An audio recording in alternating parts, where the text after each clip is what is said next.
Bonsoir à tous, bonsoir à toutes, ravi de vous retrouver. C'est Late et Smart en ce vendredi soir avec mes deux invités. On va tenter de mieux comprendre l'actualité, non pas du jour, l'actualité du moment, on va dire, l'actualité économique avec, vous allez voir, des sujets un peu sérieux, vraiment des sujets économiques ce soir, parce que dans le premier thème, dans la première moitié de l'émission, on va s'intéresser la lutte contre les émissions de CO2. Nous commenterons notamment une étude de Rexecode qui nous dit que la France est bien partie, elle est sur la bonne trajectoire en termes de réduction des émissions de CO2. Alors est-ce que c'est une bonne nouvelle? Est-ce que c'est vraiment une bonne nouvelle? Et est-ce que c'est suffisamment une bonne nouvelle? Ce sera notamment ces questions qu'on se posera à l'occasion de ce débat autour de cette étude. Et puis dans une deuxième moitié d'émission, un autre sujet très sérieux, la démographie. L'INSEE a publié, c'était il y a 2-3 jours, son bilan démographique annuel, donc en ce début 2021. On l'avait très brièvement évoqué dans l'émission il y a 2 jours. On va y revenir un petit peu plus longuement ce soir en se posant la question, voilà, toute bête, quel enjeu démographique autour des questions de démographie, et notamment avec la baisse continue de la natalité en France, confirmée en cette année 2020. Il y a sûrement des raisons Covid, mais pas seulement. Mes deux invités ce soir à ma droite, Erwan Tison, bonsoir. Bonsoir. Vous êtes économiste, vous êtes directeur d'études de l'Institut Sapiens. À ma gauche, Denis Ferrand, bonsoir. Bonsoir. Économiste également, directeur général de Rexecode. Merci à tous les deux d'être avec moi ce soir. Allez, tout de suite, notre petite question apéritif.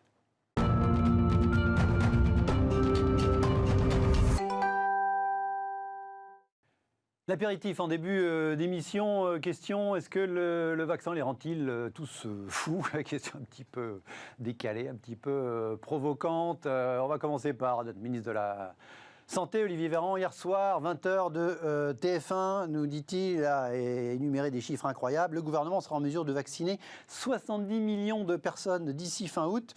Il a précisé, si la totalité des vaccins commandés sont validés par les autorités sanitaires européennes et mondiales.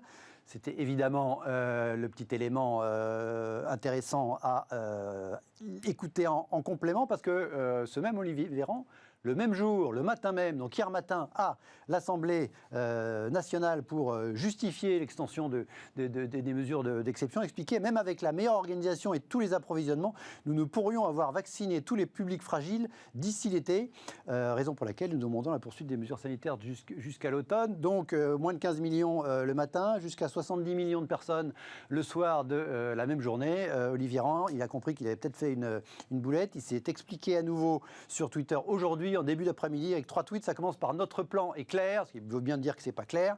Nous avons commandé assez de vaccins pour protéger tous les Français avant fin août, 137 millions de doses.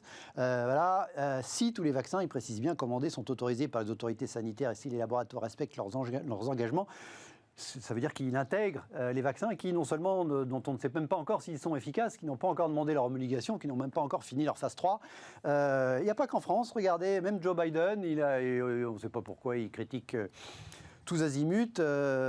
Pour Joe Biden, la campagne de vaccination de Donald Trump a été un échec lamentable. Bon, pourquoi pas, qui critique son prédécesseur, c'est assez normal. Il nous dit, l'objectif de son administration est donc d'administrer 100 millions de doses en 100 jours. 100 millions de doses en 100 jours, ça fait 1 million de doses par jour. Or, manque de bol, c'est déjà ce que fait les États-Unis depuis un certain nombre de jours.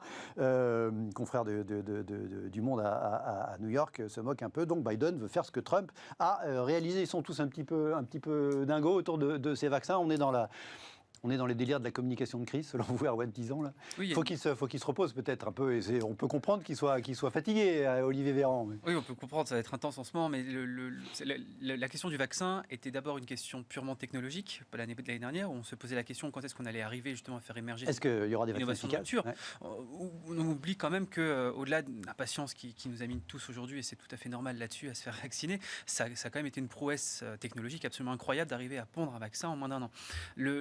Effectivement, maintenant, c'est une question politique parce qu'il y a vraiment une course contre la montre qui s'opère, notamment via la crise économique latente. Les États sentent bien, les politiques monétaires sentent bien qu'ils ne peuvent pas aller non plus soutenir comme ils le font aujourd'hui pendant X années. Donc, on se dit bien qu'on ne peut pas non plus continuer à confiner notre population, faire des mesures de stop and go de manière complètement aléatoire et surtout qui soient continues comme ça. Donc, il faut foncer. On se dit on a besoin du vaccin. Donc, effectivement, le vaccin, on sait qu'aujourd'hui, qu'avoir le taux d'acceptation du vaccin qui monte en flèche, vraiment dans tous les pays. Et ça c'est une bonne nouvelle. C'est une très bonne nouvelle. Mais donc, du coup, le problème, c'est que là, il risque d'avoir un peu le mieux. Vous savez toujours que le mieux est l'ennemi du bien. À vouloir justement faire beaucoup trop, on se risque en fait tout simplement à faire trop d'éléments de langage et surtout à promettre des choses qui forcément n'arriveront pas forcément. Parce que là, on se dit tous, on s'imagine tous être vaccinés fin août, donc avoir une rentrée universitaire et scolaire normale, donc avoir des restaurants qui reprennent, donc avoir en fait tout simplement de revenir en 2019. Si jamais ça va pas être le cas et qu'on a d'autres annonces en mars, avril, mai ou juin prochain, ou qu'on voit par exemple, comme ce qui se passe en Israël, où on se dit que peut-être le vaccin à une seule dose n'a que 30% d'efficacité, c'est les premiers chiffres qui nous reviennent, donc en fait il faudra attendre d'avoir les 2 doses d'affilée, donc du coup il faudra peut-être attendre encore plus longtemps. Ce qui était annoncé par les laboratoires. Mais pas 30%, plutôt aux alentours de 60-70%. Donc attention aux faux espoirs qui pourraient justement être là pour gagner un petit peu en popularité maintenant, ou alors tout simplement chercher à se rassurer aussi soi-même. En temps de guerre, en temps de communication de guerre, de crise, il y a une seule chose à faire, c'est en dire le moins possible, le plus précisément possible et surtout le plus juste possible. Donc et si jamais c'est juste, on arrivera à vacciner 70 millions à la fin de l'été, disons-le, mais surtout évitons la multitude des sorties parce que là on n'arrive plus du tout à comprendre et surtout à vouloir trop gagner la confiance, on risque de la perdre. Il y a le stop and go en matière économique, cloisonnement, enfin confinement, déconfinement, possible reconfinement. Enfin, il y a déjà eu le deuxième, troisième est évoqué. Puis il y a le stop and go au niveau des annonces. Est-ce que effectivement, voilà, c'est tarte à la crème de dire qu'en économie c'est la confiance qui est importante. Là, effectivement, le même jour, des grands écarts, même si à chaque fois on peut retomber sur ses pieds en expliquant qu'il n'a pas dit exactement la même chose, de dire au journal de 20h 70 millions. Même des si derrière, mais tout le monde a retenu 70 millions fin août. Est-ce que ce n'est pas une grosse boulette du ministre? Oui, alors c'est vrai que quand on commence à sortir les avirons, c'est que la falaise est quand même assez proche. Hein, donc il y a un vrai problème autour de cette communication, et c'est vrai que je partage tout à fait le point d'Erwan. Hein, une communication qui serait quand même un peu plus humble, un peu plus factuelle, serait probablement beaucoup plus à même d'amener de la sérénité à un moment où il y en a véritablement besoin. On voit bien les inquiétudes. Enfin, on est en train de passer dans un état de véritable crispation, ce qui se passe. Bonne nouvelle, hein, ces 3-4 derniers jours, le rythme de vaccination s'est considérablement accéléré. On a même vacciné ces 3-4 derniers jours plus que les Allemands, donc ce qui est quand même considéré comme une belle victoire, et tant mieux. Mais en même temps, il y a ces nouvelles sur le front de la vaccination, mais il y a aussi ces nouvelles sur le front du confinement.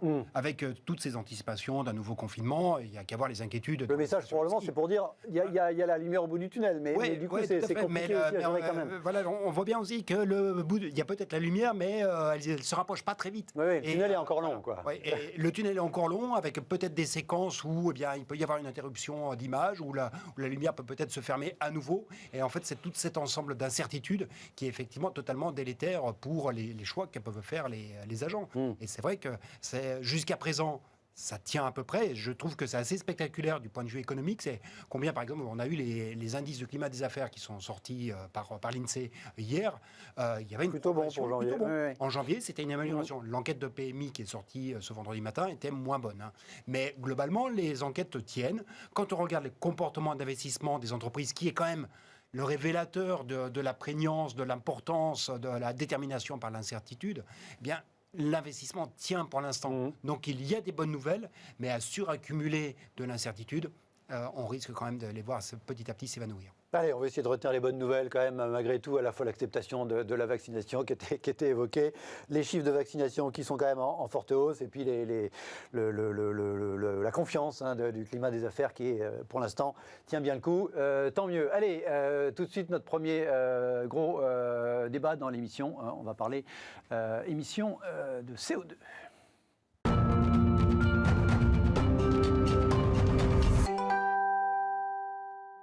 Nous allons parler climat, lutte contre le réchauffement climatique. Il y a une actualité politique en France à ce sujet. C'est le lancement du processus qui pourrait in fine déboucher sur un référendum qui avait été annoncé par le chef de l'État il y a quelques semaines. Le texte, ça y est engagé dans sa procédure parlementaire.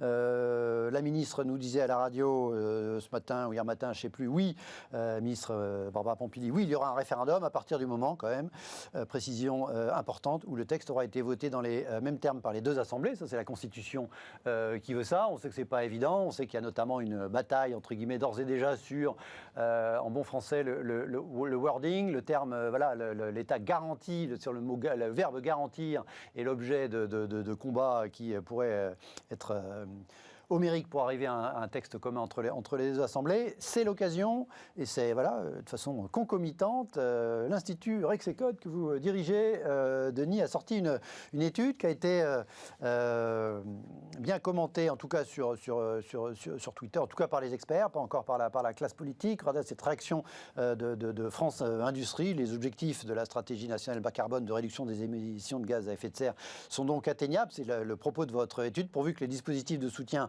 France Relance soient pérennisés. Et puis je vous donne la parole tout de suite. Le propos principal de votre étude, Denis Ferrand, c'est de dire que globalement, par rapport à la stratégie de réduction objectif 2030, la France, pour plein de raisons, bonnes et mauvaises, semble dans les clous.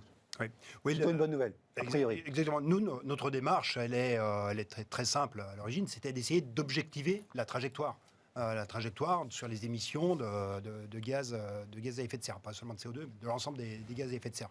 On sait que les GES, ça fonctionne en fonction de 4 paramètres: l'évolution de la population, l'évolution du PIB, l'évolution de l'intensité énergétique de l'économie, combien vous utilisez d'énergie pour produire une unité de PIB, et puis le contenu carbone de l'énergie que vous utilisez. Le mix énergétique. Donc en fait, c'est le mix énergétique. Donc on a regardé chacun de ces 4 paramètres, on regarde quelle est leur tendance, et puis compte tenu des hypothèses que nous formulons en macroéconomie sur l'évolution du PIB, sur l'évolution de la population, et compte tenu des trajectoires de réduction des émissions par unité de PIB, eh bien, on peut se donner une quantité de GES qui seront émis. Donc voilà, nous, ce que l'on a fait, c'est simplement d'essayer d'objectiver, compte tenu de nos hypothèses de PIB, à l'horizon 2030, voilà où on arrive en termes d'émissions de gaz à effet de serre.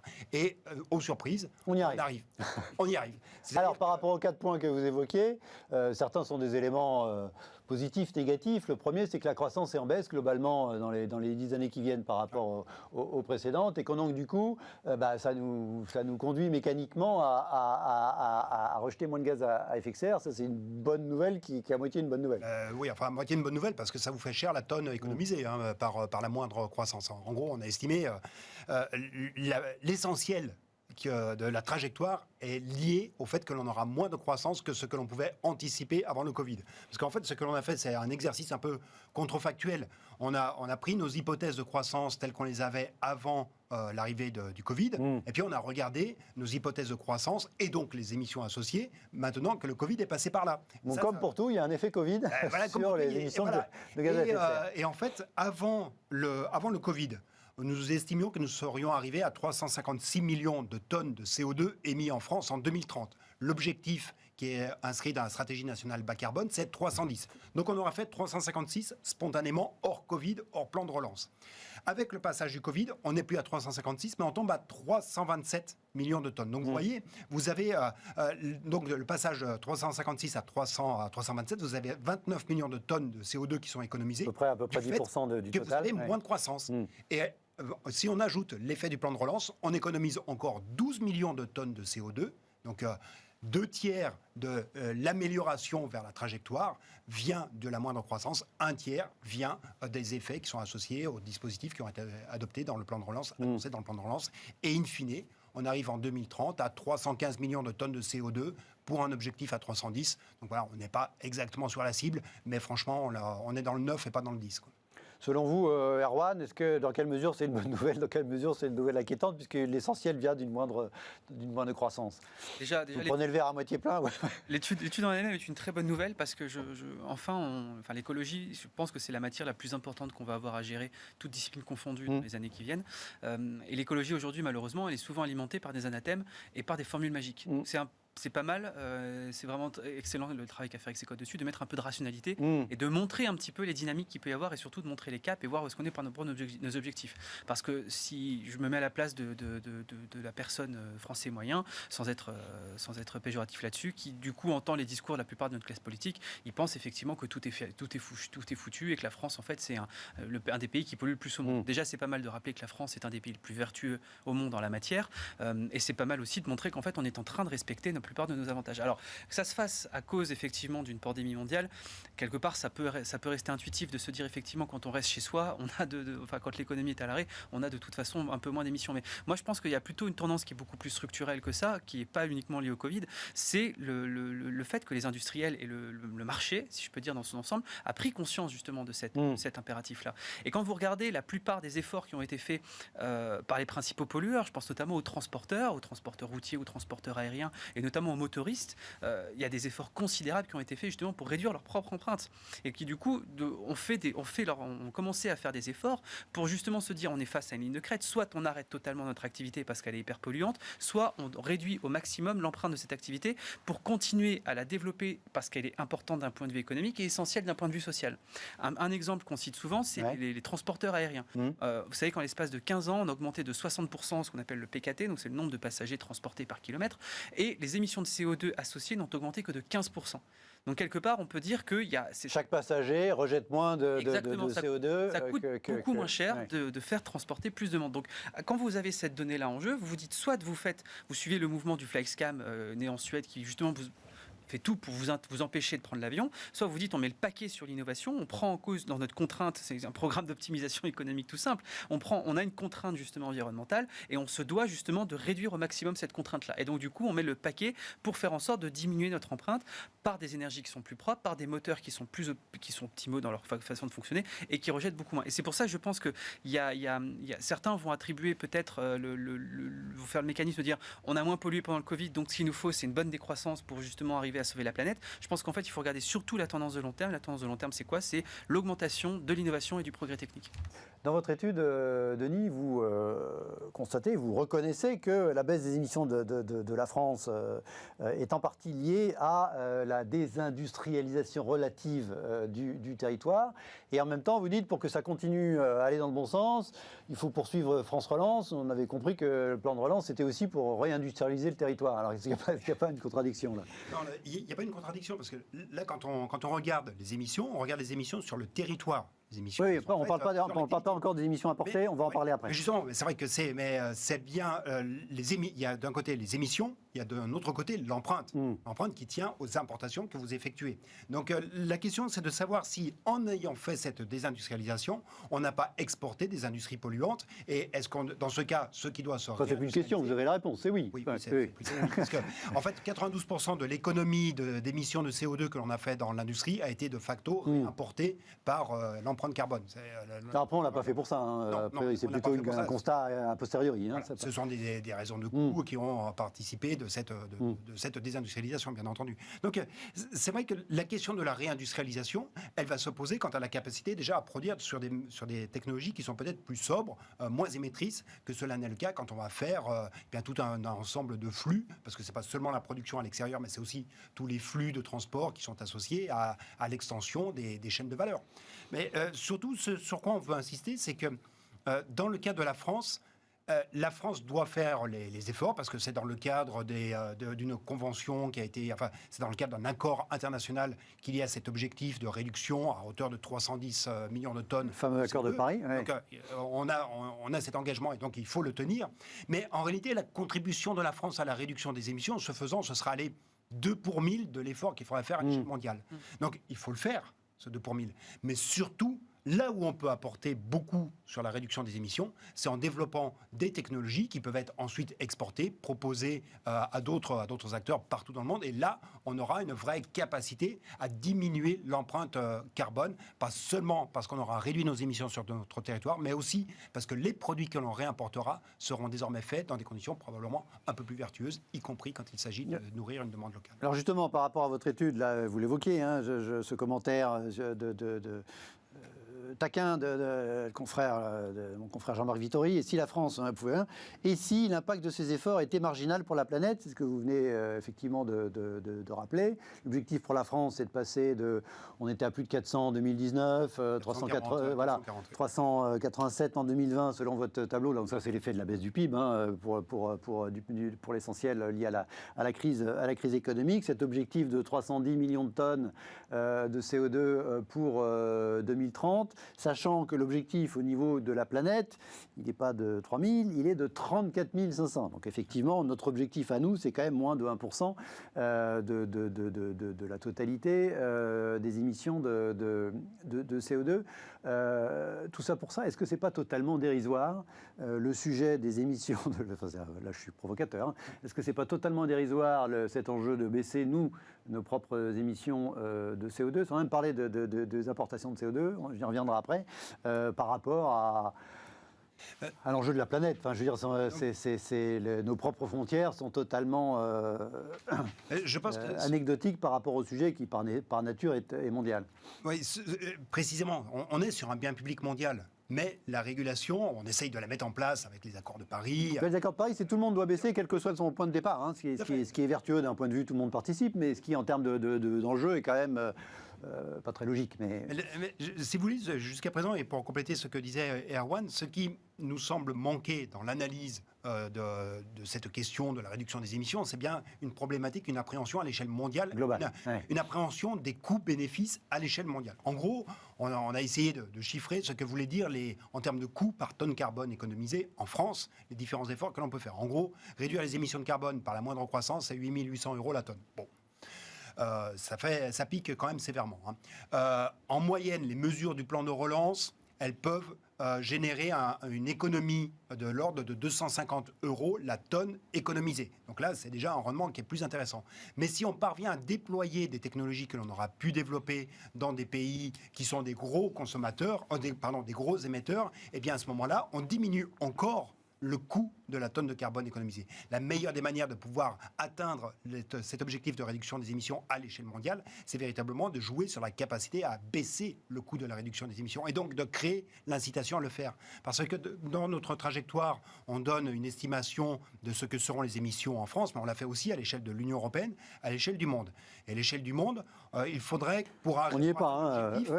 L'objectif, donc, c'est zéro, c'est la neutralité carbone, soit en 2050, soit en 2100. Et donc, quand on tire au milieu... L'étape intermédiaire... L'étape intermédiaire, à 2030, elle nous amène à 35 milliards de tonnes. Or, spontanément, on va être à 55 milliards de tonnes de CO2 en 2030, en progression donc, par rapport à ce que l'on fait actuellement. Donc l'enjeu, il est bien là, c'est d'attaquer ce gros morceau, ces 20 milliards de tonnes de CO2 en visée en 2030, c'est ça qui est à réduire. Alors, il y a un type là, dont on évoque le nom et l'action ou les tweets quasiment tous les 3-4 jours dans l'émission depuis le début, le fameux Elon Musk, il a tweeté cette nuit. Il a dit « Je donne 100 millions de dollars pour un prix, pour une nouvelle technologie de capture du carbone. » On est en plein là-dedans, une nouvelle technologie. Alors, la technologie actuelle, c'est l'arbre, hein, effectivement, qui est quand même l'arbre. Quand il y en a plusieurs, ça fait une forêt, c'est quand même on n'a pas trouvé mieux. Vous croyez à ça? Ça, c'est un peu ce que vous suggérez, hein, c'est-à-dire que, globalement, c'est la technologie qui va régler le progrès technologique, l'innovation, le génie humain qui réglera le problème plus que les contraintes qui sont données à tous les citoyens de la planète. Et deux, est-ce que ce type d'initiative vous séduit, vous amuse, Erwan? Moi, j'y crois totalement. Je pense que face à l'impératif qu'on a, et j'utilise vraiment le mot impératif sciemment, il y a vraiment deux options qui s'offrent à nous. C'est deux choix de société qui sont totalement différents. Il y a le choix effectivement de la décroissance, c'est-à-dire on coupe partout où est-ce qu'on peut, dans tous les postes qui polluent le plus, ou alors on cherche justement à réduire le maximum l'empreinte sans toucher à l'appareil économique et la fragilité et la stabilité sociale.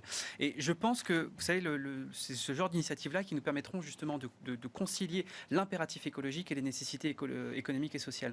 Vous avez, pour moi, ce qui est la base, en tout cas, de l'écologie environnementale, l'économie écologique, c'est la courbe de Kuznets environnementale. Vous savez, c'est une courbe en cloche, en fait, qui nous apprend que les considérations écologiques grandissent à mesure que, justement, le revenu par tête, augmente lui aussi.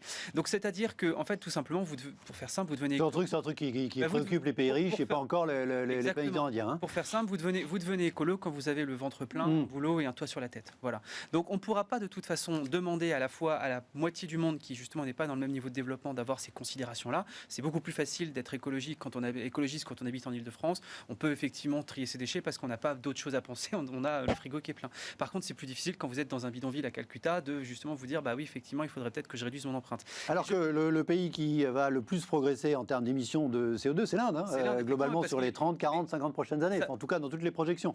D'où la pertinence de ce que vous nous dites. Ça pose une question, c'est est-ce que déjà, d'une part, on peut refuser à ces pays-là d'accéder au même niveau de développement que nous on a eu, et d'autre part, donc, la réponse est pour moi foncièrement non, on ne peut pas faire... Oui, mais à l'inverse, pourquoi demander aux Français moyens d'arrêter de rouler avec sa voiture en essence, alors qu'il y a zéro enjeu, enfin, il y a un enjeu, c'est pas ridicule, mais quand on regarde les chiffres, effectivement, l'enjeu en France, il est totalement dérisoire par rapport à la planète. C'est à nous d'être plus vertueux, justement, d'être plus vertueux que la vertu elle-même. Mais c'est pour ça, justement, que je pense que l'innovation en tant que telle, elle peut justement aider ce processus de développement en réduisant, justement, l'empreinte carbone. À nous, justement, quand je dis à nous, c'est aux ingénieurs, aux économistes, aux décideurs politiques, de voir, justement, quelles sont les technologies qui permettent, justement, de réduire toutes ces empreintes-là et de pouvoir les diffuser au maximum, d'un point de vue mondial et d'un point de vue géopolitique, pour faire en sorte que tout le monde puisse y avoir accès à cette ressource-là. Parce que le problème, si jamais on s'engage dans l'autre voie qui est opposée à cette innovation qui est celle de la décroissance, c'est que du coup, sur la courbe elle-même de Kuznets, on va reculer. Donc du coup, des pays vertueux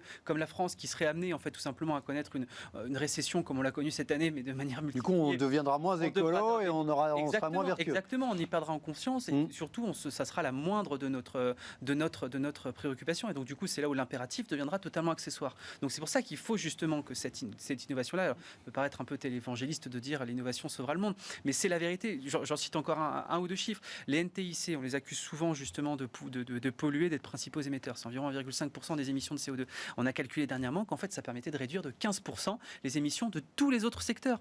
Pourquoi ? Parce que quand vous faites un zoom, vous prenez plus l'avion pour aller, vous prenez plus votre voiture pour aller en réunion. Quand vous envoyez un mail, vous n'envoyez plus la lettre, vous envoyez plus ou un message que sais-je pour aller. Donc les émissions des serveurs qui supportent Zoom, il faut les mettre en regard des moindres émissions des avions, parce que du coup on prend moins l'avion. Exactement. Et la question se dit, on a réussi à économiser justement 15% à côté. Comment je fais pour compresser au maximum moins 1,4 ? Si je ne peux pas le faire, j'installe mes data centers dans les endroits où il fait froid et surtout, je les alimente avec l'énergie la plus propre et la plus verte qu'on ait, c'est-à-dire l'énergie nucléaire. Donc du coup, il y a aussi ce paradoxe de se dire, on veut absolument sauver le monde, mais on se prive des meilleurs outils et des meilleures armes qu'on a aujourd'hui pour pouvoir justement y parvenir. Denis, les accords de Paris dont on parle de toutes les vertus là, depuis avant-hier et le retour des États-Unis dans le jeu, ils ont là une limite qu'effectivement ils parlent des émissions directes de chaque pays et pas des émissions indirectes via les importations que ce que vous évoquiez. Donc est-ce que d'une part il faudrait changer ces accords, d'autre part j'ai l'impression que peut-être naïf, j'ai l'impression que tout le monde est d'accord, enfin, en tout cas tous les économistes sont d'accord pour dire que le sujet il est là et qu'évidemment il faut d'une manière ou d'une autre intégrer ces émissions importées. Globalement, tout le monde a l'air de penser qu'il y a une espèce de taxe carbone au moins aux frontières du continent, enfin au moins aux frontières de l'Union européenne pour commencer. Ce qui nous concerne le plus directement, c'est une évidence. Pourquoi on ne le fait pas ? Est-ce qu'il y a consensus là-dessus, vraiment ? Et à votre avis, qu'est-ce qui bloque ? Le consensus est en formation, le consensus se fait déjà à l'échelle européenne, effectivement il va falloir le déployer, mais quand vous avez des logiques de développement qui ont été basées sur de l'exportation, c'est très difficile de faire changer ces modes de développement. Parce qu'en fait, la conséquence de tout ça, ça va être une hausse des prix, puisque si on taxe les produits à l'importation, c'est pas Poitiers contre les magnétoscopes dans les années 80, mais le résultat serait le même. Non, c'est une taxe, en général, elle se répercute assez rapidement sur le prix à la consommation. Elle n'est jamais totalement en l'air. Elle retombe toujours à un endroit, et en général, cet endroit-là, c'est bien ciblé. Donc oui, ça sera un prix qui sera relevé, mais ce sera surtout un différentiel, un biais de concurrence qui sera introduit pour des importations qui deviendront plus coûteuses. Donc il y a aussi une acceptation à construire au sein de l'OMC. Enfin, c'est un processus qui prend du temps pour pouvoir arriver à former ce consensus. C'est la solution qui apparaît la plus adaptée. Est-ce que techniquement c'est facile à mettre en place, sous-entendu, est-ce que le coût carbone de n'importe quel produit, un téléphone, d'un bic, d'une feuille de papier, je repense que j'ai sous les yeux, est-ce qu'il est facile à calculer ? Est-ce que les normes là-dessus sont... C'est redoutable, franchement, il y a encore... Donc il y a quand même, c'est pas du simple à faire, quoi. Tout à fait. Non, mais c'est pour ça que la taxe aux frontières a surtout pour vertu d'inciter à développer, à utiliser d'autres technologies. Et donc dans ce cas, vous êtes probablement modifier les gagnants habitudes. À proposer, à être en capacité à offrir, à avancer les technologies qui vont faire ces réductions d'émissions. Donc l'idée de la taxation, c'est pas tant de pénaliser tel ou tel pays que de créer des incitations à adopter des technologies qui seront plus économes. Encore faut-il parvenir à les développer. Donc les initiatives comme Elon Musk sont tout à fait cruciales. Ce que l'on voit bien, enfin, pour revenir là encore avec le parallèle sur le vaccin, ce qui a fait qu'à la fin on ait un vaccin, c'est bien parce qu'il y a eu une impulsion politique extraordinaire du côté des États-Unis. Avec beaucoup d'argent. Énormément de défauts, mais il en a un. On doit quand même lui reconnaître que les vaccins. Oui, c'est pour ça que je démarrais là-dessus tout à l'heure. Oui, l'injonction qu'il a donnée, cette injonction paradoxale, elle a quand même des résultats. Donc quand des gens comme Elon Musk s'expriment, ça fait du bien. Je ne sais pas s'il a proposé aussi de faire une dotation pour les études économiques qui sont faites sur le climat, mais en tout cas, c'est effectivement une démarche qui est tout à fait cruciale. C'est aujourd'hui, il faut mettre le paquet sur le développement de ces technologies. Et on les connaît, ces technologies, effectivement, capture, séquestration, hydrogène, nouvelles solutions nucléaires sur des plus petites tailles, pas développer des EPR. Enfin, l'hydrogène, on connaît le potentiel, on sait qu'un jour ça devrait marcher. Voilà, c'est pas du jour au lendemain. On sait qu'il y a du boulot quand même. Mais il y a des choses que l'on peut faire par séquence. C'est-à-dire que, justement, commençons par imaginer ces solutions de capture, séquestration. Il y en a quand même un petit peu. Il y a des démonstrateurs, Air Liquide notamment, un démonstrateur qui fonctionne.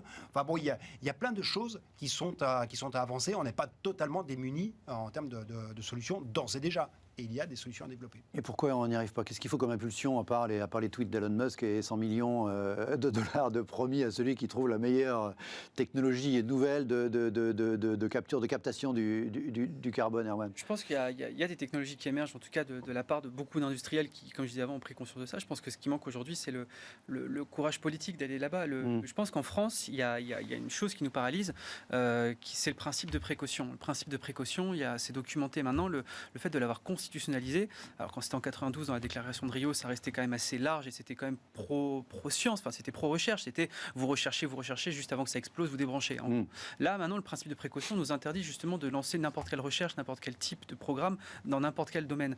Vous regardez par exemple au nom du principe de précaution, parce que justement il y a un risque qu'une centrale nucléaire explose un jour, on va, en écouter certains, devoir fermer toutes nos centrales nucléaires. Or on confond une fois encore risque et danger. Pour l'instant c'est pas encore le programme, mais vous avez raison, on a commencé par en fermer une il y a moins d'un an. Excusez-moi, on en a fermé une il y a moins d'un an, et quand vous regardez 75% des programmes, ou en tout cas des personnes qui sont sur la ligne de départ aux élections présidentielles, sont anti-nucléaires. Il n'y a aucun candidat, et les 25 autres sont mi-figue, mi-raisin. Il n'y a aucun candidat aujourd'hui qui est pro-nucléaire, aucun candidat aujourd'hui qui est pro. En tout cas, qui le revendique. Et qui le revendique. Pourquoi? Parce qu'il sait très bien que ça serait disqualificatif d'un point de vue de l'opinion publique.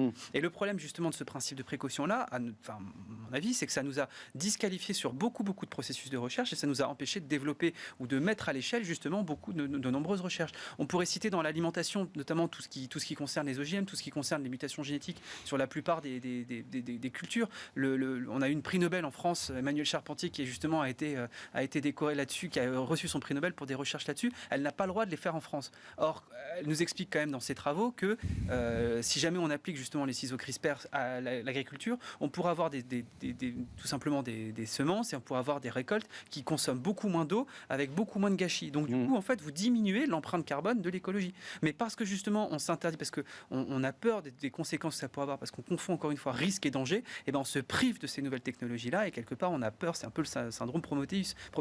Et donc du coup, on se dit, ça fonctionne bien, les éoliennes, on sait que ça fonctionne bien, il n'y a pas trop de risques, donc on va continuer à investir dessus.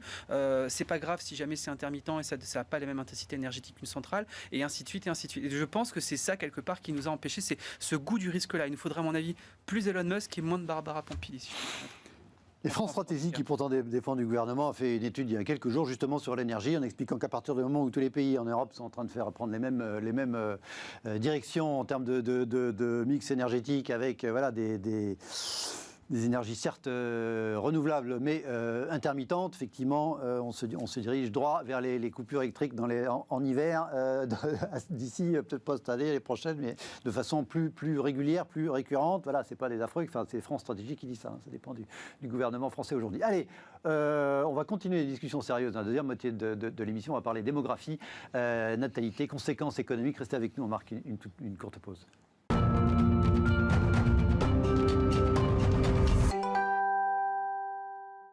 Retour dans Late et Smart. Merci de rester avec nous. Nous allons parler natalité, démographie. L'INSEE, en France, donc bien de chez nous, a publié il y a 2-3 jours son bilan démographique annuel. Probablement entendu parler, évoqué rapidement dans l'émission l'autre jour, avec notamment une hausse du nombre de la mortalité significative, plus 9% pour le coup lié à la crise sanitaire pour l'essentiel en 2020, et avec un chiffre de la population de 67,4 millions d'habitants. Voilà, au 1er janvier 2021, 67,4 millions, voilà, le chiffre à retenir pendant un an au moins. 740 000 quasiment naissances en 2020, c'est 13 000 naissances de moins qu'en 2019. C'est le chiffre le plus bas en France depuis 1945. L'indicateur de conjoncturel de fécondité, ça c'est le terme de l'INSEE, 1,84 enfants par femme. Là aussi, c'est le chiffre le plus bas en France depuis 1945. Très rapidement, une démographie en recul, en déclin. Les conséquences économiques, c'est forcément pas considéré comme positif par les économistes. Comment on peut résumer rapidement l'enjeu économique d'un tel chiffre pour ce qui concerne la France, du vieillissement de la population? Il faut toujours se référer aux grands anciens. Et l'un des fondateurs de la science économique, c'est Jean Bodin, donc au XVIe siècle, et avec sa fameuse phrase « Il n'est de richesse que d'hommes ». Donc je pense qu'elle résume assez bien l'importance du rôle de la démographie. Moins de croissance, moins de productivité. Voilà, exactement. Et il n'est, en plus on pourra ajouter, il n'est de richesse que d'hommes et de femmes, évidemment, instruits. Instruits et actifs. Oui. C'est aussi la dimension de capital humain qu'il faut avoir présent à l'esprit. Et donc ça s'oppose aussi à Malthus, qui en revanche voyait dans la croissance de la population la source de tous les maux de l'humanité. Donc c'est le Malthus, de facto, on se rend compte qu'il a plutôt perdu, et c'est plutôt Jean Bodin qui a gagné dans cet enjeu. Et je pense d'ailleurs même, si vous voulez, je trouve qu'on a à un moment historique... Il y a un petit retour de Malthus, enfin en tout cas toujours chez certains. On est passé de 2 milliards à 8 milliards d'habitants dans ce siècle. Voilà, c'est d'ailleurs la dimension sur le premier débat que l'on avait. C'est-à-dire que quand je disais qu'il y a 4 paramètres qui font les émissions, le premier de ces paramètres, c'est la population. Oui. Et donc une vision un peu peut-être rapide, enfin ou pas en tout cas du sujet, considère qu'effectivement, on ne va pas revenir sur le climat, mais considère qu'effectivement la population est la principale menace à la planète aujourd'hui. Si vous voulez, on est vraiment dans une période qui est très intéressante d'un point de vue historique, c'est qu'en gros, je crois que c'était Strauss-Kahn qui disait qu'on est en train de fermer une parenthèse historique de 200 ans, celle pendant laquelle la croissance n'a pas procédé du nombre, mais a procédé de la maîtrise technologique. Or, avec la montée en puissance de la Chine, qui prend le leadership économique mondial progressivement, c'est le retour de la puissance du nombre. C'est un peu un retour en majesté de la pensée de Jean Bodin, en disant que oui, c'est bien du nombre d'hommes et de femmes actives, notamment, que procède de la richesse, que procède la croissance de l'économie. Oui, parce qu'effectivement, on annonce que la Chine va passer devant les États-Unis en PIB, peut-être même cette décennie-ci, enfin en tout cas d'ici la fin de la décennie. Il faut effectivement rappeler qu'ils sont quand même 5 fois plus nombreux, donc par individu. Donc d'où ce que vous dites sur le nombre versus effectivement la technologie. Est-ce qu'on est entré en zone rouge pour ce qui est de la démographie en France, selon vous, Erwan? Est-ce qu'il faut s'inquiéter à court terme? Alors on nous dit les Japonais sont encore sensiblement plus vieux que nous. On va quand même donner 3 chiffres. En 2019, la part des plus de 65 ans, je disais, était de 28% au Japon, 22% en Allemagne, 20% en France. Évidemment, dans les pays d'Afrique, Kenya, Mali, 2%. Donc là, il y a les pays vieux, les pays jeunes. Il y a pire que nous. Mais est-ce qu'on est entré en zone rouge selon vous? Non, bon, on verra si c'est une tendance de long terme. Là, quand on regarde les chiffres des autres années, l'INSEE nous dit 0. Donc là, on était à 0,25% de croissance de la population cette année. On était à 0,34 l'année dernière, 0,35 avant, 0,40. Oui, je parlais des naissances, mais il y a l'immigration, évidemment. Donc voilà, on n'est pas non plus encore dans un sol négatif. Mais le problème, c'est que on est quand même sur une tendance où on a une tendance à un vieillissement, même si la France est loin d'être le pays le plus vieux de l'OCDE, loin de là, on est encore un pays relativement jeune et dynamique. Par contre, ce qui est assez grave, c'est que la France, en fait, la plupart de son économie qui est basée justement sur les équilibres intergénérationnels. Notamment toute la protection sociale est assise, vous avez la moitié de la protection sociale qui est les retraites, elle est assise justement sur la capacité des générations. Les actifs qui payent la retraite des inactifs. Exactement, va se régénérer en plus grand nombre que les personnes qui vont toucher ces subsides publics. Donc là, déjà, ça peut poser un problème à long terme, peut-être sur nos équilibres. La question de la démographie, effectivement, elle est est fondamentale parce que d'un point de vue économique, outre cela, c'est aussi la croissance potentielle d'un pays qui peut être touché. C'est le fameux grand N, justement, de la croissance potentielle. Vous avez dedans la population active. Si jamais mécaniquement les naissances n'arrivent pas justement à assurer cette transition démographique-là, il faudra du coup faire appel à l'immigration. Et la France est encore une fois, excusez-moi de retourner sur le passage politique, mais je pense que l'économie est intimement liée avec le côté politique. Ah, forcerie sur ce sujet. Vous avez en France une montée justement d'une volonté de fermer les frontières et de maîtriser l'immigration qui, moi le libéral que je suis me chiffonne un petit peu, mais c'est pas la question, c'est que du coup ça va aller à l'encontre de nos objectifs économiques. Si du coup on n'arrive plus à avoir un taux de natalité suffisant et on a un taux d'immigration qui du coup sera restreint, on va avoir du coup une baisse de notre population, c'est mécanique. Et donc qui dit baisse de notre population dit quelque part décroissance économique, en tout cas baisse de notre capacité et sociale et budgétaire à pouvoir assurer nos engagements envers les générations et envers les profils les plus précaires. L'exemple du Japon, pays industrialisé, la population la plus âgée dans le monde, une population en décroissance, je crois qu'ils ont perdu 2 millions d'habitants en 10 ans ou 20 ans. Comment dire, mettre le doigt sur le fait que ce soit pas bien, négatif, enfin on n'a pas l'impression que le pays s'effondre. C'est pas un pays qui s'effondre, et même d'une certaine manière, je crois que c'est parmi les pays de l'OCDE l'un de ceux qui a la progression du PIB par habitant le plus élevé. Donc oui, il y a un recul du nombre d'habitants. du fameux N de Derwan de tout à l'heure, de l'équation. Une croissance qui n'est pas extraordinaire, mais quand on la rapporte à l'évolution de la population, eh bien, ça fait quand même une progression du PIB par habitant qui est élevée. Parce qu'il y a aussi une forme de substitution qui est installée. C'est pour ça que je faisais un peu le parallèle entre Chine et Occident. Ouais. C'est-à-dire que ce qui a fait la puissance de l'Occident, c'était sa capacité à miser sur la technologie. C'est un peu la même chose qui s'est passé du côté du Japon. Et bon, pour faire un trait un peu simple, on est en train d'être sur une tendance où le dernier Japonais qui sera vivant sera extrêmement riche. Oui. Parce qu'en fait, le PIB ne recule quasiment pas au Japon. Donc, on est vraiment sur une tendance... Pas pour tout de suite, mais si on tire le trait... Si on tire le trait, normalement, si ça continue... On n'a plus qu'un gars, il est très riche. Il a tout le PIB du Japon sur ses épaules. Ouais. Non, c'est bien justement dans cet équilibre, parce qu'il y a le N, mais il y a aussi ce que l'on appelle dans les fonctions de production de croissance économique, qui est le epsilon, qui est tout ce que l'on ne sait pas expliquer par la quantité que l'on mobilise. La quantité, c'est l'emploi, c'est le capital que l'on mobilise, et il y a tout l'epsilon, ce sont tous les gains de productivité. Et ces gains de productivité sont importants au Japon. Cela procède bien d'un capital humain, parce que même si vous avez moins de personnes, mais si les personnes sont plus instruites, et bien à ce moment-là, elles sont en capacité de développer de l'innovation. Enfin, il y a encore de l'innovation, il y a encore de la vitalité qui existe, quand bien même la population se contracte. Donc c'est bien un équilibre en fait qui est à trouver entre dynamique de la population et capacité de cette population à générer de la production. Ce qui peut être inquiétant, c'est quand vous êtes dans une trajectoire où vous avez à la fois un recul de la population et un recul du niveau moyen d'instruction de la population. Là, vous êtes vraiment dans un cercle qui devient extrêmement vicieux, dont il est très difficile de sortir, parce qu'après, vous manquez de moyens pour avoir une politique d'éducation, et donc Alors c'est un autre sujet, mais sur ce sujet, on n'est pas très bon non plus. Effectivement, sur le niveau moyen d'instruction, enfin en tout cas la pente, on l'a vu dans différentes études, l'étude de Teams, là, il y a un mois et demi, effectivement. L'étude PIAC, quand vous regardez PIAC et PISA, vous avez, et c'est affreux, vous avez une diminution justement des compétences chez les adultes et de moyens techniques justement chez les enfants. Et c'est assez, moi je trouve qu'on rejoint ce que vient de dire Denis, c'est on risque effectivement d'avoir un affaissement des compétences, en tout cas on est sur une tendance, j'espère qu'elle ne sera pas structurelle, d'affaissement justement des compétences et peut-être du capital humain. D'où l'importance justement d'investir massivement dans le capital humain, parce que ce que peut avoir le Japon justement, c'est déjà un certain ordre qu'ils peuvent avoir dans la société que nous on n'a pas forcément, et c'est surtout des systèmes éducatifs qui sont avec des entraides intergénérationnelles qui là aussi sont peut-être plus poussées que ce que nous on peut avoir justement chez nous.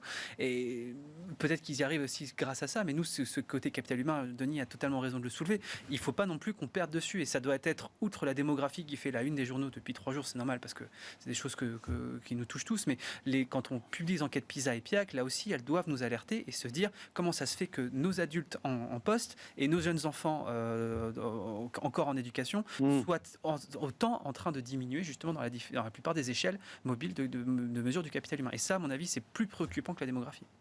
Alors, je reste sur la démographie quand même, enfin sur cette idée d'investir dans le capital humain que vous évoquiez. Vous évoquiez l'immigration tout à l'heure, Erwan. C'est vrai que pour des raisons politiques, quoi qu'on en pense, c'est probablement pas le sujet le plus populaire aujourd'hui, en tout cas dans notre pays. Je voudrais vous faire réagir à une idée que je lisais dans une tribune, une chronique de Jean-Marc Daniel il y a 2 jours dans Les Échos, précisément par rapport à cette problématique de la démographie. La tribune était intitulée « Faire face à l'insupportable vieillissement du monde ». Et alors il disait, premier, dans les différents moyens d'aller chercher dans les pays moins vieux une partie de leur jeunesse, donc l'immigration d'un côté, et puis il dit il y a une seconde façon de faire, seconde façon de faire appel à la jeunesse mondiale et d'investir dans les pays où elle se trouve.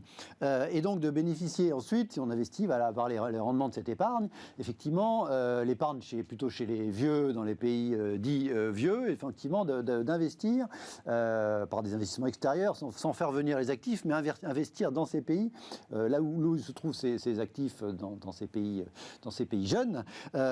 Donc voilà, favoriser l'épargne et constituer un portefeuille significatif de placement à l'étranger, ce qui est le cas du Japon, ce qui est le cas de l'Allemagne, ce qui n'est pas non plus le cas de la France. Comment réalisez-vous à cette idée d'aller investir dans la jeunesse là où elle se trouve, sans forcément l'importer, cette jeunesse? C'est effectivement, le cas du Japon est tout à fait emblématique, parce que c'est un pays qui a une position extérieure nette qui est très créditrice. Position extérieure nette, c'est-à-dire qu'elle a beaucoup plus d'actifs à l'étranger qu'il n'y a d'engagement vis-à-vis de l'étranger. Donc ils ont des actifs constitués à l'étranger. Une espèce de patrimoine, du patrimoine japonais dans les autres pays du monde, quoi. Qui génère un revenu régulier, qui génère un flux de revenus qui va justement permettre à la population japonaise, même si elle décline, de pouvoir faire face en partie. C'est une des ressources qui est drainée vers l'économie japonaise. Donc oui, c'est important quand vous n'avez plus la capacité à vous déployer en termes de quantité d'hommes ou de femmes, de devenir peut-être un petit peu plus rentier d'une certaine façon. Et le Japon est un pays de rente. C'est une rente qui fonctionne. C'est une rente qui fonctionne parce qu'elle a été constituée assez tôt. Elle a été constituée aussi parce qu'il y a Elle se constitue comment, cette rente? C'est de l'épargne publique, privée? Si on prend l'exemple du Japon. C'est des investissements qui vont être faits par des entreprises. Enfin, là, pour le coup, dans le cas du Japon, ça a été notamment l'exportation du capital des multinationales japonaises. D'accord. Donc, à partir des années 80, à partir des années 80. Ça a été fait surtout, c'est beaucoup plus facile d'exporter du capital quand vous dégagez déjà un excédent commercial, un excédent courant. Ça veut dire que vous avez des recettes en devises qu'ensuite vous allez pouvoir reconvertir, réallouer. Réallouer et drainer dans les échanges mondiaux. Donc ça a été le cas du Japon pendant très longtemps. Il y a l'autre cas que vous évoquez, qui est un pays également très vieux et avec des excédents commerciaux très importants, c'est l'Allemagne, précisément, et qui est en train de se constituer une position extérieure nette, pardon pour le terme, mais en gros, les actifs que détiennent les Allemands à l'étranger, c'est 70 points de PIB en plus que les engagements que les Allemands ont vis-à-vis du reste du monde. La dette qu'ils ont vis-à-vis du reste du monde est 70 points de PIB inférieur à ce qu'ils détiennent sur le reste du monde. Ça vous crée quand même un matelas. Alors que nous, ce solde, il est négatif en France. Chez nous, il est négatif à hauteur de 25 points de PIB. Sur cette idée. Oui, on est débiteur. Erwan, sur cette idée d'investir dans la jeunesse là où elle se trouve, je reprends les termes de Jean-Marc Daniel, ça m'a amusé intellectuellement, effectivement, cette idée. Oui, c'est une idée intéressante. Après, si je peux être un peu caustique, il faudrait peut-être déjà investir sur notre jeunesse à nous, ici en France. Quand vous regardez, je reviens sur les indicateurs qu'on a donnés avant. C'est pas forcément l'un ou l'autre. C'est pas forcément l'un ou l'autre, mais déjà, sans vouloir. Non, mais je pense qu'on vivrait très mal, effectivement, de se dire qu'on investit pour reprendre les termes de Jean-Marc Daniel, sur la jeunesse à l'extérieur et de voir une jeunesse ici qui ne se sent peut-être pas forcément suffisamment soutenue d'un point de vue des investissements publics, que ce soit pour les universités, que ce soit pour même l'éducation dès le primaire. Donc on peut effectivement faire les deux, mais il faut au moins faire les deux. Oui. Au moins faire les deux. Est-ce qu'il faut forcément un solde extérieur, un commerce extérieur créditeur pour ce que vous dites, le Japon, l'Allemagne, parce que là on en est très loin, donc on n'imagine pas qu'on soit proche de cette hypothèse pour ce qui est de la France. Quid, je sais pas, d'un fonds souverain. Alors la Norvège est un espèce d'exemple incroyable avec un fonds souverain de 750 milliards. Alors c'est l'exploitation d'une matière première, c'est le pétrole. Donc là, effectivement, c'est thésaurisé pour le futur, mais par définition, le fonds souverain norvégien il investit à l'étranger. Oui, tout à fait. Il faut se constituer aussi ce trésor. Pour le coup, là encore, vous prenez un exemple d'un pays qui est structurellement excédentaire. Les autres fonds souverains, c'est Singapour, c'est les pays du Moyen-Orient, pays qui sont structurellement excédentaires également. Excédentaire, ça veut dire qu'ils drainent des devises. Et ensuite, ce sont ces devises-là qu'ils vont réutiliser.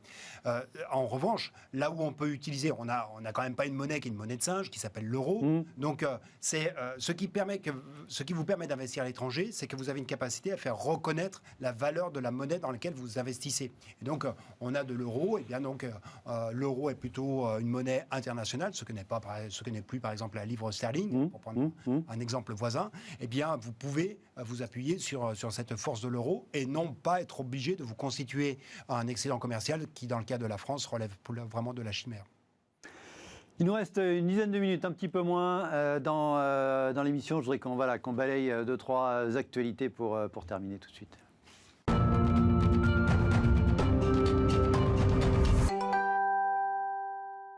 Rien à voir avec la démographie, c'était un sujet social, on en avait beaucoup parlé cet automne, l'annonce de la fermeture de l'usine Bridgestone à Béthune. Regardez aujourd'hui, ce matin, ce titre de la Voix du Nord, Bridgestone, Béthune, ouvrez les guillemets, on a obtenu des primes d'un niveau jamais atteint sans brûler un seul pneu.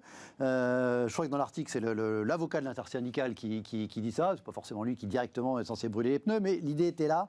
Ce jeudi, donc hier, la direction de Bridgestone France et les organisations syndicales ont signé un accord sur les indemnités supralégales de départ des 863 salariés. On peut revoir le titre à la suite de la fermeture du site donc, de Béthune du manufacturier de pneumatiques japonais. Tiens, on retrouve au Japon. Chaque salarié touchera, en plus du minimum légal, 46 500 € plus 2 500 € par année d'ancienneté. Et dans le légal, il y a un quart de mois par année d'ancienneté en plus. Est-ce que c'est une bonne fin? Alors, ce n'est pas un conflit, puisque de fait, ils n'ont pas brûlé de pneus, il n'y a pas eu de... Est-ce que c'est une bonne fin de l'histoire, selon vous, sans être spécialiste forcément de l'industrie du pneu? Denis, au moins, enfin, il veut dire... Il y a un accord, en tout cas, ça a été fait, entre guillemets, proprement, je ne sais pas si on peut dire ça, en tout cas financièrement. La bonne fin de l'histoire, ce serait peut-être la fin où vous avez créé les conditions de la réemployabilité de ces personnes. C'est-à-dire que... C'est ce qu'a dit le président de la région, là, Guy Bertrand, il a dit c'est une partie du boulot, maintenant il faut qu'il retrouve un... Voilà, c'est cette étape-là, parce que j'imagine, enfin, personne ne se satisfait... Non mais dans l'idée de pricer une fermeture d'usine à hauteur de, voilà, etc., globalement la direction est un petit peu fait ça, quoi, globalement. Oui, tout à fait. Manifestement, c'est un niveau record d'indemnité de licenciement lors d'une fermeture d'usine. Oui, parce que c'est une industrie qui est organisée, c'est une industrie où, effectivement, il y a de la... Comment dire, il y a de la revendication qui est installée, et c'est une usine où il y a du dialogue social. Pour combien de licenciements verra-t-on de telles primes quand ce sont des licenciements qui interviendront dans des PME, vous n'ausez jamais... Ah malheureusement pas, non, oui. Parce que c'est pas la même organisation. Donc, non mais il y a toujours ce paradoxe, voilà. On en parle beaucoup plus quand il s'agit de Béthune, 800 emplois de Bridgestone, 800 emplois à Béthune, qu'une PME de 60 personnes qui ferme. Effectivement, on n'en parle pas, alors que les conséquences sont beaucoup plus... ou 10 PME qui ferment pour avoir le même nombre de personnes, les conséquences sont beaucoup plus douloureuses. Un jugement qualificatif, je ne sais pas, sur ce type de dénouement qui n'est pas complet, effectivement, mais qui globalement est chez Bridgestone. Non, je rejoins ce que dit Denis. C'est très bien que ce soit fait sans brûler de pneus. C'est dans le pays dans d'autres pays, on ne brûle jamais de pneus pour avoir tel. Oui, mais en France, c'est le premier pour le coup. Mais je pense qu'au-delà des montants qui sont très importants, très intéressants pour justement ceux qui les ont touchés, ce qui compte, c'est la capacité de rebond, c'est le capital humain, encore une fois. Et là, c'est pour ça que les mécanismes de formation professionnelle, qui ont été quand même assez améliorés avec la dernière loi, notamment la loi Pénicaud de 2018, doivent justement jouer à fond, et on doit se dire, on doit faire un bilan de compétences urgemment de ces personnes-là et de se dire est-ce que leurs compétences sont obsolètes ou pas pour le marché du travail actuel, et comment est-ce qu'on opère la mise à jour de leurs compétences pour faire en sorte que, parce qu'on ne peut pas se satisfaire de dire je vais toucher un chèque et rester jusqu'à la fin de rester inactif. Je pense que ces gens-là, de toute façon, c'est pas du tout ce qu'ils veulent. Donc c'est une bonne chose, mais il faut effectivement la deuxième jambe qui est la réemployabilité. On reste dans l'industrie automobile et on va revenir sur les sujets climat. Le patron de Volkswagen a décidé d'être présent sur Twitter depuis hier pour la première fois. Hello Twitter, donc c'est voilà. Premier tweet de M. Herbert Diess, le patron de Volkswagen depuis quelques temps, enfin qui est arrivé après le scandale du Dieselgate. Alors voilà, je suis très content d'être là. Voilà, un petit clin d'œil à Elon Musk pour dire voilà, on va se battre sur le marché des voitures électriques en Europe. Et son, non pas premier, mais du coup deuxième, ou le deuxième était en allemand, j'ai pas tout compris. Le troisième, il est de nouveau en en anglais, qui nous explique que c'était les informations du jour sur les publications des constructeurs sur leur moyenne de CO2 par rapport aux exigences de l'Union européenne. Et Volkswagen est le seul groupe, même si Herbert Diess se réjouit, vous voyez ce qu'il écrit en anglais, vous comprenez assez bien, d'avoir été numéro 1 sur la réduction de l'empreinte carbone moyenne des véhicules Volkswagen, mais c'est le seul constructeur qui a raté effectivement l'objectif à 0,5. Donc il affiche une 99,8 grammes par kilomètre sur l'ensemble de ses ventes 2020.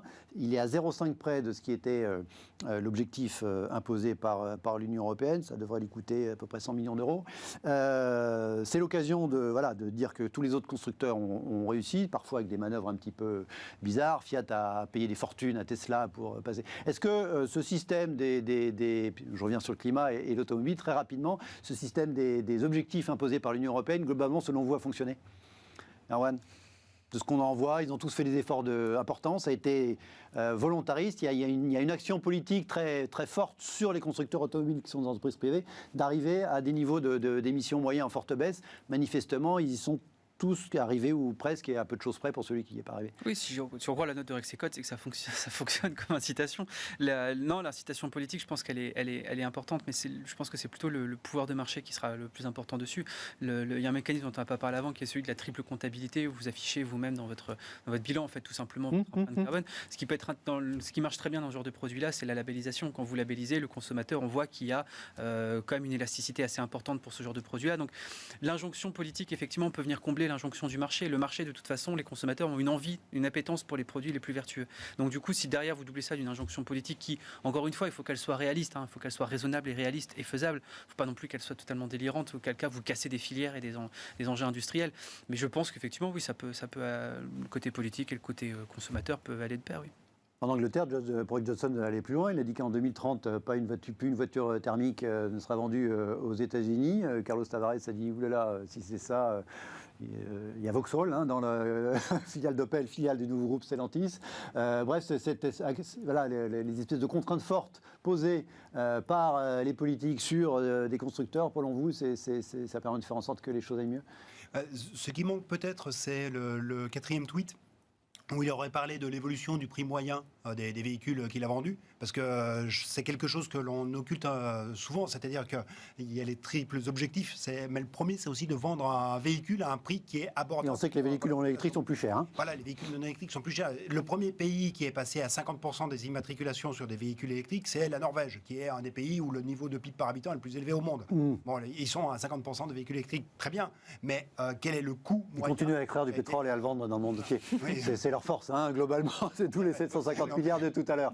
Mais en tout cas, c'est la meilleure manière de construire l'acceptabilité de cette transition, c'est de le faire à un coût qui ne soit pas prohibitif, qui soit appropriable pour tout le monde, parce qu'effectivement, il y a une appétence, comme l'a dit Erwan, il y a une appétence très forte, et de toute façon, les constructeurs, ils ne sont pas idiots. Ils iront là où il y a une demande qui s'exprime. Et cette demande, elle valorise de plus en plus la dimension d'économie, d'émissions en CO2. Encore faut-il que cela ne se fasse pas à un prix qui soit totalement inabordable. Juste un petit point là-dessus, ce que dit Denis est fondamental, et avant Denis parlait justement de la taxe carbone, c'est pour ça que je pense que des mécanismes d'initiative comme la taxe carbone peuvent marcher à condition qu'ils soient redistributifs. Parce que sinon vous allez vers un moins 10 ans justement au niveau technologique et au niveau du coût de ces technologies-là. Donc du coup, les incitations pour les producteurs vont être moindres à justement être vers la plus grande vertu parce que vous allez perdre énormément de débouchés. Mais si jamais le produit de la taxe est réellement redistributif vers les populations qui du coup n'ont pas les moyens aujourd'hui dans la courbe de Kuznets de pouvoir se payer une conscience écologique, là vous pouvez justement augmenter le nombre de personnes sensibilisées et le nombre de personnes qui peuvent justement se payer des voitures électriques et qui sont plus vertueux, en tout cas un peu plus que des voitures au diesel. Très rapidement à propos du pouvoir d'achat, cette note du réseau immobilier Meilleurs Agents immobilier, les jeunes actifs ont perdu 35% de leur pouvoir d'achat immobilier en 20 ans, soit 18 mètres carrés. Donc voilà, je crois que c'est les actifs en général. 2 pièces en moins par rapport en 20 ans, c'était hier, entre 2000 et 2020, 2 pièces en moins par rapport à l'évolution. Alors on dit souvent les taux sont plus bas, etc. Mais par rapport à l'évolution des prix dans c'est une dizaine de villes de France qui constituent cette base, c'est colossal. Ouais. C'est un problème, pour le coup, on parle des problèmes de la jeunesse, l'accession à la propriété, c'est un sujet majeur. Le 35% de perte de pouvoir d'achat immobilier, vous pouvez le mettre au regard de l'augmentation du nombre d'annuités sur le prêt moyen. Et je crois qu'on a dû avoir aussi une augmentation de l'ordre de 35% de la durée pendant laquelle vous endettez. Donc, en fait, on change le profil financier, on se trouve endetté de plus en plus longtemps avant de pouvoir accéder à ce Graal qui est en France la détention de son bien immobilier qui était paré de toutes les vertus. Rappelez-vous ce qu'en faisait Nicolas Sarkozy quand il était président. C'était en gros une France de tout le monde de propriétaires. Donc ce modèle est bien ancré. Il a comme traduction... Je crois que les prêts à location, ils ont augmenté aussi. Hein. Oui, tout à fait. Non, on peut se rassurer. Oui. On peut se rassurer, mais en tout cas, il y a une aspiration à être propriétaire qui valide cette raison, et puis cette augmentation. Et puis surtout, vous avez des taux qui sont extrêmement bas et un patrimoine immobilier qui est aussi quand même de plus en plus concentré dans les personnes, auprès des personnes les plus âgées et qui pose quelques questions de redistribution intergénérationnelle. On s'arrêtera là pour ce soir et donc pour la semaine. Merci à tous les deux. Merci à vous. Très bonne soirée à lundi.